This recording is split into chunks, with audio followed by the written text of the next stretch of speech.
Setidaknya ada 5 hal yang harus kamu pertimbangkan jika ingin memulai usaha dari nol, Raka. Ucap Pak De Lukman mulai menyampaikan pengalamannya sebagai pengusaha selama ini. Siang ini ikutlah bersama Pak De ke pantai. Di sana ada lokasi yang akan Pak De buat usaha. Pak De akan menunjukkan secara langsung semua pertimbangan yang bisa kamu lakukan jika ingin memulai usaha dari nol, agar usahamu bisa berjalan dengan baik dan meminimalisir resiko gagal. Raka yang mendengar itu tentu merasa sangat bersemangat. Ternyata tidak salah ia menaruh harapan besar kepada Pak D-nya itu. Setelah mengurus segala keperluan dan perjalanan mereka, disinilah mereka sekarang, di sebuah pantai yang indah dan ramai pengunjung. Kemarilah Raka, ucap Pak De Lukman menunjukkan beberapa rumah makan di pinggiran pantai itu. Pak De sudah merencanakan untuk memulai usaha rumah makan di pinggir pantai ini. Tapi sebelum keputusan itu Pak De ambil, Pak De lebih dahulu mempertimbangkan 5 hal ini. Pak De Lukman akhirnya memulai pelajaran yang telah ditunggu Raka. Apa itu kelima hal yang harus saya pertimbangkan jika ingin memulai usaha dari nol, Pak De? Ucap Raka tak sabar mendengar penjelasan Pak De-nya. Yang pertama yang harus kamu lakukan adalah menentukan jenis usaha. Ada usaha menjual barang dan ada yang menjual jasa. Ada usaha yang sudah banyak pelakunya dan ada jenis usaha yang baru. Langkah pertama ini sangat krusial, Raka, sebab mengetahui jenis usaha yang akan kamu garap akan membantumu melihat resiko dan kelebihannya, sehingga kamu dapat mengatur strategi yang tepat. Bagaimana meminimalisir risiko dan memaksimalkan kelebihannya.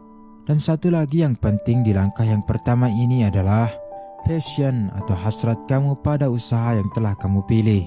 Pastikan kamu menyukainya, karena jika kamu hanya ikut-ikutan dan kurang menyukainya, takutnya di kemudian hari kamu akan kekurangan motivasi untuk menjalankannya dan akhirnya stop di tengah jalan. Bahasa Pak De Lukman yang sederhana membuat Raka cukup mudah memahami apa yang disampaikannya. Baik Pak De, aku mengerti. Lalu apa langkah selanjutnya? Ucap Raka sambil berjalan menyusuri pantai yang indah itu. Baiklah Raka, langkah yang kedua adalah riset pasar. Pertimbangkan siapa target pasarmu, lokasi usahamu, hingga pesaingmu. Cara ini akan membantumu mengambil strategi yang tepat. Sama seperti langkah yang pertama namun lebih spesifik.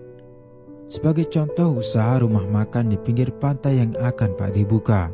Targetnya ialah pengunjung pantai, sebab pengunjung pantai cenderung mencari makanan khas pesisir, jadi menu utamanya ialah seafood. Weekend adalah hari puncak ramai, jadi pastikan di weekend menunya lengkap dan pelayanannya siap. Dan untuk pesaing, lihatlah mana yang paling ramai. Kemudian pelajari apa yang membuatnya ramai, dan juga cari tahu mana rumah makan yang paling sepi. Kemudian amati kenapa bisa kurang peminat. Hal itu bisa lokasi yang lebih strategis, menu, kebersihan, rasa, pelayanan hingga keramahan penjual. Tutup Pak De Lukman pada langkah kedua ini yang membuat Raka cukup tertegun. Raka tidak menyangka, ternyata untuk memulai usaha ada langkah sekrusial ini. Ia merasa sangat beruntung sebab telah mengetahui 2 langkah penting itu sebelum ia memulai usaha. Iya Pak De, aku mengerti sekarang. Lalu bagaimana dengan langkah yang ketiga? Rasanya aku sudah ingin mengatur rencana untuk langkah pertama dan kedua. Ucap Raka cengengesan, tidak sabar ingin mempraktikkan ilmu dari Pak De-nya. Menyelesaikan kegiatan mereka menyusuri pantai, Pak De Lukman mengajak Raka singgah di salah satu warung. Rasanya pasti akan segar sekali menikmati kelapa muda di tempat yang indah ini. Baiklah Raka, langkah ketiga yang bisa kamu lakukan untuk memulai usaha dari nol adalah buat rencana untuk kelebihan dan kekurangan usaha yang kamu pilih. Berdasarkan langkah pertama dan kedua, di langkah yang ketiga ini, kamu harus membuat list kelebihan usaha itu, lalu cari cara memaksimalkannya. Untuk list kekurangannya, kamu harus cari cara menutupinya. Contoh dalam usaha warung makan di pantai yang Pak De pilih, kekurangannya adalah lokasinya yang berada lebih pojok daripada warung yang lain. Untuk mengakalinya, kita bisa membuat pelang toko yang lebih besar dan mencolok.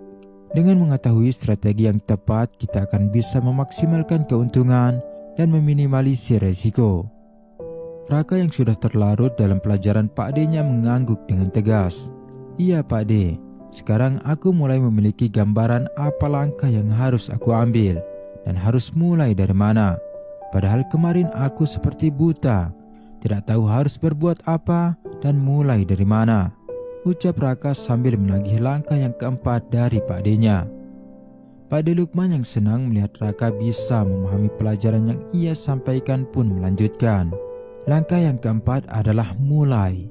Jangan terlalu lama merencanakan ketiga langkah di awal tadi, karena kekurangan dan kelebihan yang sebenarnya hanya akan kamu temui setelah kamu memulainya. Setelah kamu memulai usaha, kamu akan menemukan bahwa ada banyak sekali kekurangan dari usahamu yang sebelumnya tidak terpikirkan. Itulah sebabnya percuma merencanakan strategi terlalu lama tanpa memulai. Dan langkah kelima atau yang terakhir adalah evaluasi. Seiring kamu menemukan kekurangan dan kelebihan usahamu, perbaiki dan maksimalkanlah secara bertahap. Belajarlah dari mereka yang sudah berpengalaman. Kalau tidak ada orang yang bisa ditanyai secara langsung, cari di internet. Banyak orang yang sudah berpengalaman di bidang apapun yang berbagi ilmu secara gratis. Kamu harus rajin belajar. Pemuda jangan jadi pemalas. Ingat, ada orang tua yang harus kamu banggakan dan mantan yang harus kamu buat menyesal. Tutup Pak D Lukman yang mengundang tawa pemuda itu. Raka merasa sangat bersyukur bisa mendapatkan pelajaran itu. Sebagai seorang pemula, kelima langkah itu akan sangat membantunya. Ingat Raka, resiko usaha atau bisnis itu cukup besar dan pemula biasanya akan gagal 2-5 kali ketika memulai usaha sebelum ia berhasil. Dan kelima langkah itu akan membantumu mengurangi resiko dan jumlah gagal yang harus kamu alami untuk berhasil. Kata-kata terakhir Pak D Lukman benar-benar ngena di hati Raka. Kali ini dengan semangat baru, ia akan memulai langkah yang telah ia dapatkan dari